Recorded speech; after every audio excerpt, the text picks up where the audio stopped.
everybody, it's Kelly and I'm back with another layout, and today I am going to do these two funny photos, but I'll tell you more about that in a minute.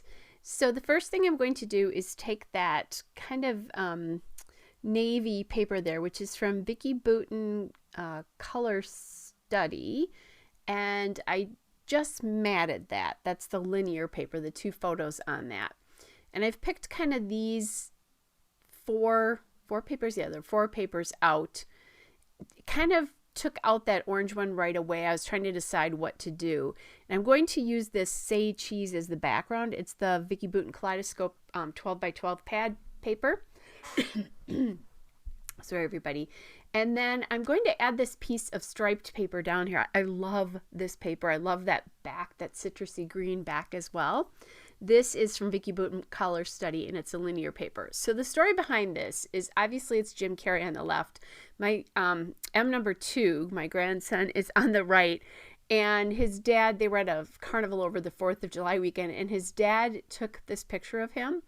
And he lost a tooth. And my daughter-in-law saw this and posted something to Facebook about whether, you know, twins or not. So someday he may not find this quite as funny as we do, but it was just too funny not to actually do that. I do like to, when his parents get silly, or when their parents get silly, my grandparents, or my stepson and daughter-in-law get silly. I like to get those moments recorded as well too. So this is one of those. In the journaling, I talk about how his mom dreamed this up. So anyway, you just saw me put a border strip there between the black paper and the striped paper, and there's not a lot of, you can't see a lot of it, but I think it's kind of important there to have that there. And it was a scrap of something. I don't remember which paper that came from, but it was one of the border strips. It was probably actually the striped paper, but it also could be the blue paper. So anyway, so now I'm kind of playing around with things, trying to figure out what I want to use. I have that chipboard piece that came from American Craft Stickers, the Vicki Boutin Color Story collection. It's the All This Happens stickers. So that's what's on the top there. Just kind of playing around with what can I use? How am I going to embellish this? And I'm really staying with the Color Study pieces here.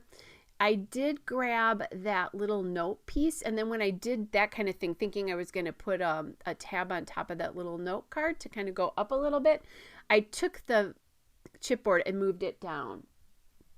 So these die cuts are coming from the Color Study embellishments, because there are two different packs of like die cuts.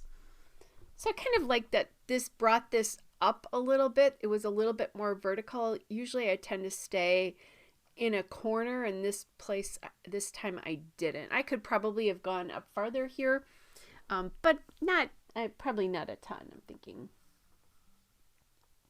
So again, still kind of looking to see. I want something up on top there, and I'm thinking, I thought about the left, but I'm really thinking the right is a better spot. So I'm grabbing this pie chart. There's quite a few pie charts there,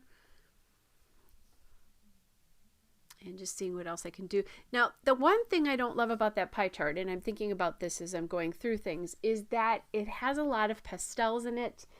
The striped paper is pretty bright, so I'm not loving that. I, however, did grab another chipboard piece from that chipboard from the All This Happiness chipboard, and it says, "Gotta love it."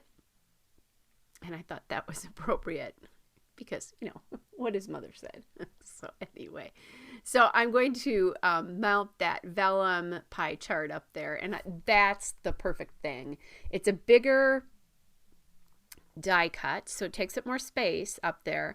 It has a lot of the colors in it that are in this layout, but it's still see-through, so you get part of the background through it. So it doesn't, the weight of it is not as big as it could be. I was afraid if it got any bigger, or if I used anything bigger up there, that it would feel like it was falling. Well, this feels attached. I'm mounting that partway off the page. I will cut that off.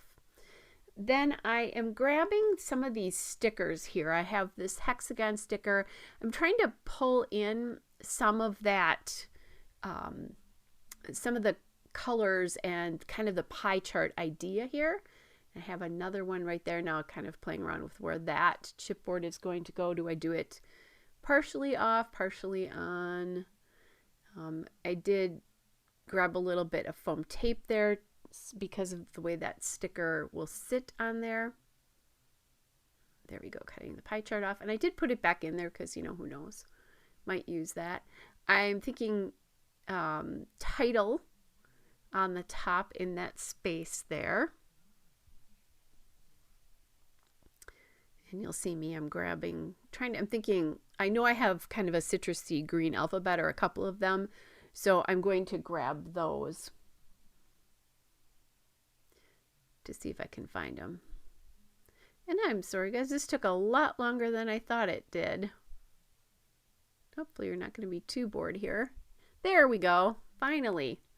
All right. So that is the alpha I grabbed. That is American Crafts Stickers in the doll font. I didn't have a color on this one, but it's an older font for sure. So at first I kind of wanted to say twinsies, but I didn't have enough layer. Well, I guess I could have MacGyvered some things, but I wasn't feeling that. I was already having to MacGyver that T. So decided that's as far as I was going to go with this. Oh, and I have to MacGyver the I too. So if you have a straight J, that's an easy one to do as well. Did have an S here though. And then I liked this alpha too because it has a question mark. And I think it is a little hard to see this in this particular format on the screen, but it is pretty easy to read the twins when it's when you're looking at it in real life. So the one thing I did add, by the way, is another one of those hexagon circles to the left of the you and me. Here is the still shot and a couple of detail shots. Hope you guys are well, and I'll be back with another layout again soon. Bye, everybody.